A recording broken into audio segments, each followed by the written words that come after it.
გამარჯობა, ეს არის გადაცემა გვერდიდან და მე ვარ დავით კალანდია.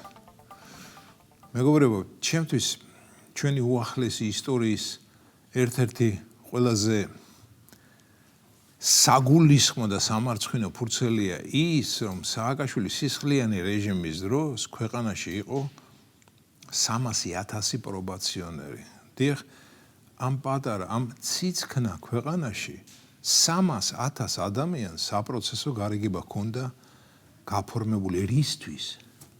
ფულის გამოძალვის მიზნით.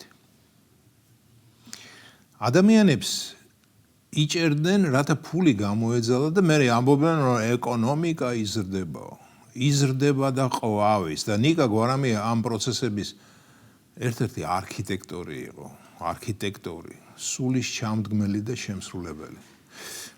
თუ შეამჩნიეთ, მეგობრებო, ამ ბოლო დროს ძალიან ხშირად ვახსენებ ნიკა გვარამიას. დიახ, იმიტომ ვახსენებ, რომ ჩემთვის სრულიად მოულოდნელი იყო, რომ მისმა პარტიამ, მისმა დაჯგუფებამ მიიღო ხმების იმხელა რაოდენობა, რომ სერიულ ნაცებს, მიშას ნაცებსაც კი გააუსწრო. რატომ მოხდა ასე? ეს ამბავი არის გასაანალიზებელი. კარგი ანალიტიკოსები გვჭირდება, რომლებიც ამ თუ იმ შედეგს გაანალიზებენ და სათანადო დასკვნებსაც გამოიტანენ.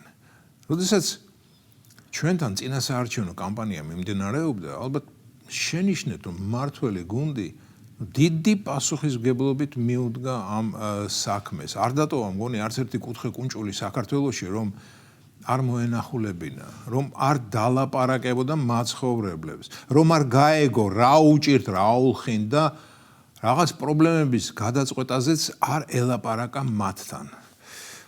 არ ვიცი ეს პრობლემები როგორ და რანაირად გადაწყდება, მაგრამ მთავარია, რომ წინასაარჩევნო მუშაობა ტარდებოდა და ჩვენმა ოპოვებმა რა ქნეს? არაფერი. რა განა გვარამია და მისი ნეონაცები, განა ბოკუჩავა და მისი ჩამყაყებული ძველი ნაცები დადიოდნენ და მოსახლეობას ხვდებოდნენ? კანტიკუნდად. უმეტესწილად ისხდნენ და პირდაბრჩენილნი დასავლეთისკენ იყურებოდნენ. დასავლეთი ჩვენ დაგვეხმარება. ამ იდეით იყვნენ შეპყრობილნი და ამ იდეას ახმოვანებდნენ.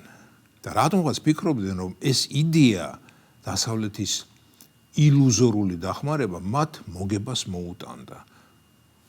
რატომ იყვნენ ამაში ასე დარწმუნებულნი? მიჭირს თქმა. ამიტომაც მინდა კარგი ანალიტიკოსი, რომელიც დაწვრილებით ამიხსნის თუ რა ხდებოდა სინამდვილეში.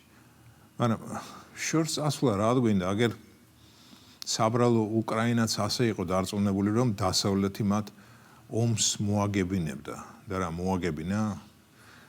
მართალია სუპერ ალიკა ელისაშვილს რომ მოусმინო, ის ამბობს, რომ რუსეთი ყოველდღე 20,000 ადამიანს კარგავსო. მისი არითმეტიკიდან გამომდინარე, რუსეთმა ომის 3 წლის მანძილზე უკვე 20 მილიონამდე ადამიანი დაკარგა. დიახ, თუ კი გადავამრავლებთ 20,000 3 წელიწადზე, ასე გამოდეს მიახლოებით. საინტერესოა, საიდან აქვს ეს ციფრები ალიკო ელისაშვილს? გამჭრია ხმა ანადოლიძემ უთხრა თუ მდუმარე ბადრი ჯაფარიძემ. რა მნიშვნელობა აქვს ვინ უთხრა? მთავარია ალიკომ რომ დაუჯერა და მრავალ ათიან მიტინგზე ეს ინფორმაცია ბედნიერად გაახმოვანა. ანუ ალიკას აზრით ხომ წარმოგიდგენიათ, რუსეთს რამხელა ჯარი ყოლია, რომ 20 მილიონი უკვე დაკარგა. მაგრამ მაინც არ ჩერდება. კი აგებს, მაგრამ არ ჩერდება. მეგობრებო, მე ნებისმიერი ომის წინააღმდეგი ვარ. არც რუსების, არც უკრაინელების სიკვდილზე ღლიცინს არ ვაპირებ. მე ალიკოზე ვღლიცინებ, რადგან რასაც ის ამბობს, ეს არის სრული, წარმოუდგენელი სიბრიყვე. თუ კი პარლამენტში ამ ვერ მომხდარ მოქალაქეს ამის მართლა შეჯერა, მაშინ ძალიან კარგი. ის პარლამენტში რომ ვერ მოხდა. რადგან ბრიყვები პარლამენტს არ სჭირდება.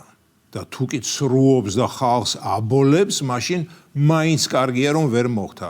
პარლამენტს მატყუარა და დამბოლებელი ადამიანებიც არ სჭირდება. უბრუნდები გვარამიას. ხომ შენიშნეთ, რომ გვარამია საპარლამენტო სიებში არ იყო. დიახ, მას ეს საპარლამენტო აურზაურის სრულიად არ ხიბლავს. ის სხვა რამისთვის ემზადება. მისი დამქაშები, რომელიც ადრე თუ გვიან აუცილებლად შევლენ პარლამენტში, იმ პარლამენტში ისევ იქნებიან არევის ნონ-სტოპ რეჟიმში. ის კი ამას გარედან, გვერდიდან გააკონტროლებს, როგორც რუხი კარდინალი. საპარლამენტო ხელფასიც მისთვის არაფერია, მას დარწმუნებული ვარ, სულ სხვა დაფინანსება აქვს. საიდან? არ ვიცი, მაგრამ ერთს ვიტყვი, რომ სალომე ზურაბიშვილმა დიდი დანაშაული ჩაიდინა, როდესაც თავის დროზე გვარამია შეიწყალა. დიახ, გვარამია მტერია. შეიძლება ადეიშვილისა და სააკაშვილის მასშტაბის მტერი არაა, მაგრამ არც ელისაშვილისნაირი ცანც არაა. გვარამია მტერია და ძალიან დიდი იმედი მაქვს, რომ ამ მტერს რამეს მოუხერხებს ჩვენი ხელისუფლება. ის ხელისუფლება, რომელიც საქართველოს მოსახლეობის 1,200,000 ადამიანმა აირჩია. ეს იყო გადაცემა გვერდიდან და მე ვარ დავით გალანდია.